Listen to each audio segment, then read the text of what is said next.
के Solanki new 21 ward में आज मैं आया हूँ। ताराराम जी सिंदरी से है जो निर्दलीय उम्मीदवार है बाड़मेर, जैसलमेर, बालोतरा। तो इन्होंने निर्दलीय ताल ठोकी है। तो अभी इनसे बात करूँगा इनकी कौन सी जो मांगे रही है सरकार ने मांगी जो मांगे इनकी मानी नहीं या इनकी क्या हिस्सा दी, तब इनसे मैं बात करूँगा। ताराराम जी बताइए सर। नमस्कार, मैं ताराराम मेहना सिंदरी का निवासी हूँ और मैं भी लोकसभा चुनाव के अंदर बाड़मेर, जैसलमेर, बालोतरा लोकसभा क्षेत्र से निर्दलीय प्रत्याशी के रूप में चुनाव लड़ रहा हूँ। और सरकार की मांगों से तो खैर मामला क्या है, लेकिन असल में बात यह है कि 75 साल से जो जनता के साथ में धोखा हुआ है और 75 साल तक जनता, बाड़मेर जैसलमेर की जनता आज भी सिर्फ और सिर्फ पानी पानी कर रही है, तो उसे बाकी की सुविधाएं और सुख सुविधाओं जो है वो कब मिलेगी, या फिर उनके जो अधिकार है, संवैधानिक अधिकार है, वो कब मिलेगी। अभी तक 75 साल में तो सिर्फ एक ही बात है लोगों के पानी की। पानी है, बिजली है, सड़कें हैं, ठीक है, ये सुविधाएं हैं, लेकिन उसके साथ साथ शिक्षा, चिकित्सा और रोज़गार जो एक सभी समस्याओं का समाधान होता है, सभी समस्याओं का समाधान शिक्षा, चिकित्सा और रोज़गार से संभव है। बाकी चीज़ें तो बाद में होती हैं। जैसे कि एक आम तौर पे हम देखें कि आदमी की पहली रिक्वायरमेंट होती है उसका भोजन और पानी के बाद में अगर वो देखता भी मेरे पास पर्याप्त मात्रा में भोजन है, खाने को है, तो वो अपने कपड़े के बारे में सोचता है कि अच्छे कपड़े होने चाहिए। जब उसके पास अच्छे कपड़े हो जाते हैं पहनने को, तन ढकने को, तो उसके बाद में आदमी सोचता है कि मेरे पास एक अच्छा घर भी होना चाहिए। जब अच्छा घर मिल जाता है, बंगला हो जाता है, उसके बाद में वो सोचता है कि मेरे पास में गाड़ी होनी चाहिए, मेरे घर में गहने होने चाहिए या आधुनिक सुविधाएं होनी चाहिए। लेकिन उसकी पहली आवश्यकता जो है वो पानी, भोजन है। तो ये पानी और भोजन ये जो मिलता है ये रोज़गार से मिलता है। जब आदमी के पास में रोज़गार होता है, काम होता है, तो उसकी वजह से उस आदमी के पास में आमदनी और आय होती है, तब जा कर के उसकी ज़रूरतें पूरी होती हैं।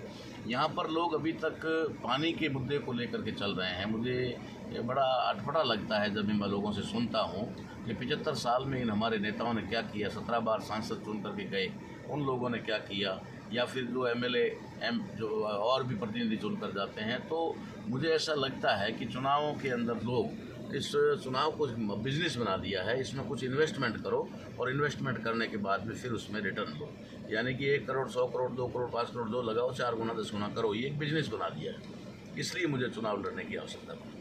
आपका कहना है नेताओं ने तो एक दूसरे की दुकान खोल के रखी है। रही ताराराम जी बात, ये मूलभूत तो सुविधा कमी है ही है, जैसे कि पानी, बिजली, लाइट। ये तो वर्तमान में कई गांव में ऐसे गांव हैं जो नेटवर्क भी नहीं है, ऐसे गांव जहाँ पानी भी नहीं है, रोडें भी नहीं है, हॉस्पिटल सुविधा नहीं है। ये तो मूलभूत कमी है ही है। इसके अलावा कोई रिफाइनरी ऐसा कोई मुद्दा है आपके पास? हमारे पास में बहुत सारे मुद्दे हैं। रोज़गार के मुद्दे में जब ये बात आती है तो इतनी मशक्क़त करने के बाद में रिफाइनरी बाड़मेर ज़िले को मिली, जो अभी बालोतरा ज़िले में आ गई है, कोई बात नहीं, लेकिन क्षेत्र तो हमारा वही है, पश्चिमी राजस्थान ही।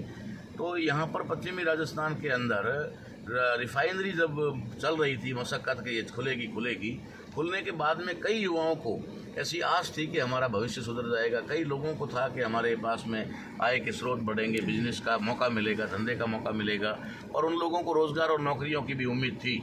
लेकिन जिस प्रकार से उनके साथ में धोखा हुआ और स्थानीय लोगों को इसका कोई अवसर नहीं मिला, और बाहरी लोगों को जो लाया गया वो भी एक शोषण करने के लिए, क्योंकि बाहर से जो व्यक्ति आता है वो मतलब एक तरह से कहा जाए 24 घंटे का उनका गुलाम होता है। यहाँ का लोकल आदमी होगा तो वो छुट्टी के टाइम में चला जाएगा। तो इन लोगों ने बाहर के लोगों को ला करके उनका तो शोषण कर ही रहे हैं, और यहाँ के लोगों को जो है अपने रोज़गार से वंचित कर रहे हैं। ये भी हमारा अहम मुद्दा है। इसके अलावा किसानों के मुद्दे हैं। किसानों के मुद्दों के अंदर एमएसपी का मुद्दा है। एमएसपी वर्सेज एमएसपी ये मैं लेके चल रहा हूँ कि जब उपभोक्ता के पास में खरीदने को मौका आता है तो वो चीज़ जो किसान पैदा करता है, अनाज हो, फल हो, सब्जी, वो 100 गुना दामों से मिलती है। लेकिन जब किसान के यहाँ पर पकती है तो वही चीज़ जो है वो कौड़ियों के दाम बिकती है। पहले किसान मारा जाता है, उसके बाद में उपभोक्ता मारा जाता है। ये भी हमारा मुद्दा है। तीसरा मुद्दा हमारा जो राजनीति का है कि राजनीति के अंदर एक लोकतंत्र में सभी लोगों को, सभी वर्गों को, सभी जातियों के लोगों को अवसर मिलना चाहिए था, वो नहीं मिल पाया। यहाँ पर राजनीतिक पार्टियों ने अपनी मनमानी से कुछ जाति विशेष के लोगों को ही प्रोत्साहित किया और उन्हीं लोगों को प्रोजेक्ट किया, जिसकी वजह से समाज का जो अन्य धड़ा है, तबका है, वो राजनीति में आगे नहीं बढ़ पाया, और राजनीति में आगे नहीं बढ़ने की वजह से वो सत्ता से वंचित रहा और जो लोग सत्ता से वंचित रहते हैं उन लोगों का हमेशा शोषण होता है, उन लोगों के साथ में अत्याचार और अन्याय होता है।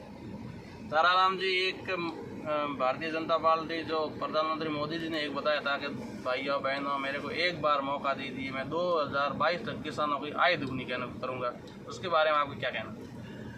खैर, वो किसानों के बारे में उन्होंने आय दुगनी करने के लिए कहा था, आम नागरिक को 15 लाख रुपए खाते में देने का भी कहा था, 1 करोड़ 2 करोड़ 3 करोड़ के आंकड़े दे करके रोजगार की भी बातें की थी। मगर ये राजनीति है। राजनीति को मैं दूसरे व्यू में बताना चाहूँ तो वो नीति है जो छुपी हुई नीति। राज का मतलब होता है रहस्य। ये रहस्यात्मक जो है नीति होती है, बताया कुछ और जाता है, किया कुछ और जाता है। वही मोदी जी ने किया, बताया कुछ और, सबका साथ सबका विकास, ठीक है। इसके नाम पर जो उन लोगों ने पूंजीपतियों को आगे बढ़ाया, उन्होंने जो अपने चहेतों को या एक वर्ग विशेष के लोगों को फ़ायदा पहुंचाया, व्यक्तिगत फ़ायदा पहुंचाया, ये किया तो अच्छे दिन उनके आए। लेकिन किसानों का जो हाल हुआ, किसान आज भी एक तरह से कहा जाए तो आत्महत्याएं करने के लिए मजबूर है।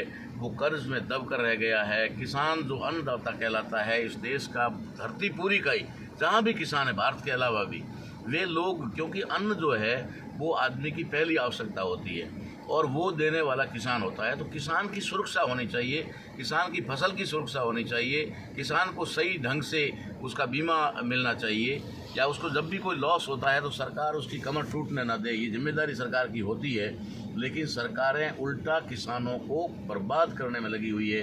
उन्होंने किसानों की ज़मीन छीन ली है। मैं ये दम टंके की चोट कहता हूँ कि छीन ली है। पहले उन्होंने जो भूधारक थे उनको खातेदार बनाया, खातेदार से काश्तकार बनाया, और काश्तकार से अब वो कब्जेदार बना रहे और ज़मीन से बेदखल कर रहे हैं। तो किसान जो है वो पूरी तरह से पिसा जा रहा है। दुगनी आय को छोड़िए, उनकी उसी आय को भी छोड़िए, आधे से भी कम आय कर दी गई है और उन्हें मरने के लिए विवश और मजबूर किया जा रहा है। अभी आप आम जनता से, 37 कौम से क्या उम्मीद रख रहे हैं? मैं 56 कौम की बात करता हूं, क्योंकि 56 कौम है बाड़मेर, जो जैसलमेर और बालोतरा लोकसभा क्षेत्र के अंदर। अगर कौम के नाम पर गिनती की जाती है तो 56 कौम के लोग होते हैं। समाज एक ही है मगर उसमें 56 कौमें हैं, अलग अलग जातियां हैं। तो 56 कौम के लिए मैं यही बात कहता हूं कि 56 कौम के जो लोग हैं उनमें शोषित भी हैं, पीड़ित भी हैं, दलित भी हैं, सभी वर्गों में, किसी एक वर्ग विशेष में नहीं है। कोई ठप्पा नहीं है कि भाई एससी के लोग ही शोषित हैं, एसटी के लोग ही शोषित हैं, या किसी जाति विशेष के लोग शोषित हैं, ऐसा नहीं है। वहाँ पर जो है शोषण हर जाति के अंदर हो रहा है। जैसे कि हम कहते हैं कि राजनीतिक चेतना न होने की वजह से जो हमारा मूल ओबीसी है वो 75 साल से वंचित है। एससी एसटी को तो ठीक है, कहीं रिजर्व की सीटों से, कहीं कैसे भी कोई न कोई लाभ मिल गया, कहीं सरकारी नौकरियों में भी मिल गया। लेकिन जैसे नाई का बेटा आज भी बाल काट रहा है, दर्जी का बेटा आज भी जो कपड़े सिल रहा है, सुतार का बेटा जो आज भी लकड़ी का काम कर रहा है, ये काम हर किसी व्यक्ति को करने चाहिए। कोई ज़रूरी नहीं जाति तक सीमित रहे। लेकिन उन जातियों के लोगों को भी, इस कमेरा वर्ग के लोगों को भी राजनीति में भी और प्रशासनिक पदों में भी भागीदारी मिलनी चाहिए, जो आज तक नहीं मिल पाई। इसलिए मैं 56 कौम की बात करता हूँ और 56 कौम के लोगों को उनका आर्थिक, राजनीतिक और साथ साथ जो है सामाजिक, हर तरीके से उनका विकास होना चाहिए, शैक्षणिक विकास होना चाहिए। शिक्षा जो है इन जातियों के अंदर बिल्कुल नाम मात्र की है। आज लोहार जाति को देख लीजिए, लोहार जाति में शिक्षा एकदम नगण्य सी है, ठीक है। इसी प्रकार से आप और भी कई जातियां हैं जिसके अंदर सुधार है, सुधारों में भी शिक्षा बहुत कम है, अब कुछ छोटे मोटे होने लगे हैं। तो ये राजनीतिक पार्टियां उनको भी आने नहीं दे रही। जैसे कि अभी उदाहरण मैं देता हूं कि डीजीपी सांगाराम जी सुधार जाति से आते हैं और उन्होंने अवसर मांगा कि भाई हमारे समाज को भी अवसर दिया जाए।